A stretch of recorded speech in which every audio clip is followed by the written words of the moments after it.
மத்திய அரசு சார்பில் பிரேரணா திட்டத்தில் மாநிலத்தில் முதல் மாணவனாக தேர்ச்சி பெற்று தென்காசி மாணவன் சாதனை.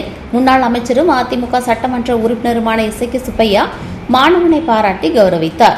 மத்திய அரசின் கல்வித்துறை சார்பில் மாணவர்களின் கற்றல் திறனை ஊக்கமளிக்கும் வகையில் பிரேரணா என்ற திட்டத்தை அறிமுகப்படுத்தியுள்ளது.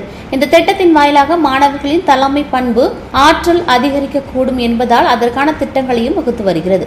அந்த வகையில் திருநெல்வேலி மாவட்டம் விஜயநாராயணத்தில் உள்ள கேந்திர வித்யாலயா பள்ளியில் பல்வேறு மாவட்டங்களில் இருந்து 100க்கும் மேற்பட்ட மாணவ மாணவிகள் பங்கேற்று பிரேரணா திட்டத்தின் கீழ் கட்டுரை போட்டியில் பங்கேற்றனர். இதில் தென்காசியில் அமைந்துள்ள இசக்கி வித்யாசிரமம் பள்ளியின் சார்பாக கலந்து கொண்ட 12ஆம் வகுப்பு மாணவனான அருணேஸ்வரன் பங்கேற்ற நிலையில் மாநிலத்தில் முதல் மாணவனாக தேர்ச்சி பெற்றுள்ளார்.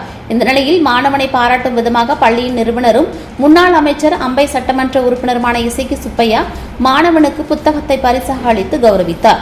தொடர்ந்து மாணவன் இதுகுறித்து பேசும்போது, இதற்கு அடுத்த கட்டமாக நடைபெறவுள்ள பிரணவ் என்ற பன்முக சிறப்பு திட்ட பயிற்சி முகாமில் கலந்து கொள்ள உள்ளதாகவும், இதன் வாயிலாக பிரதமரை சந்திக்கக்கூடிய வாய்ப்பு கிடைத்திருப்பது மகிழ்ச்சியாக இருப்பதாக தெரிவித்தார். தொடர்ந்து இத்திட்டத்தின் வாயிலாக இந்தியாவின் சிறப்பு பன்முகத்தன்மையும் தமிழ்நாடு மாநில கலைகள் மற்றும் சிறப்பு அம்சங்கள் கற்பிக்கப்படுகிறது. பயிற்சி பெற்ற மாணவர்கள் தமிழகத்தில் பல்வேறு பள்ளிகளில் இந்தியாவின் பன்முகத்தன்மையின் பிற மாநிலங்களின் பல்வேறு கலைகளை பற்றி எடுத்துரைக்க உள்ளது என்பது குறிப்பிடத்தக்கது. வணக்கம், என் பேர் அருணேஸ்வர். நான் 12th ஸ்டாண்டர்ட்லேருந்து படிக்கிறேன். நான் இந்த சென்ட்ரல் கவர்மெண்ட் கண்டக்ட் பண்ணுற ஒரு எஸ்ஏ ரைட்டிங்கில் செலக்ட் ஆகிட்டேன். ஆனால் செலக்ட் ஆன ஸ்டூடெண்ட்ஸ் குஜராத்துக்கு போகணும்.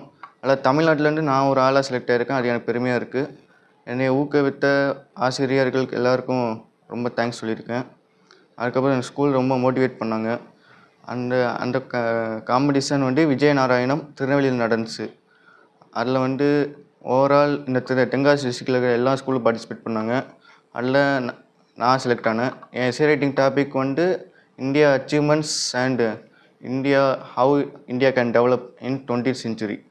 அதை பற்றி நான் பேசினேன். அதுக்கப்புறம் இவங்க பர்சனல் இன்டர்வியூ வச்சாங்க. அதுலேயும் செலக்ட் ஆகிட்டேன். இப்போ நான் குஜராத்துக்கு போய் அங்கே ஸ்கில்ஸ் டெவலப்மெண்ட், அதுக்கப்புறம் நிறைய சைட்ஸ், அதுக்கப்புறம் பிரைம் மினிஸ்டர் மீட் பண்ணலாம். இந்த மாதிரி நிறைய ஆப்பர்ச்சுனிட்டிஸ் கிடைக்கும். இது அடுத்த மாதம் 16 to 23 நடக்க போகுது. அதனால் இது ரொம்ப மகிழ்ச்சியான தருணம். என் பேரண்ட்ஸ் ரொம்ப பெருமையாக இருக்காங்க. அதோட எனக்கும் பெரிய வாய்ப்பு கிடைக்கும் நம்பிக்கை இருக்குது.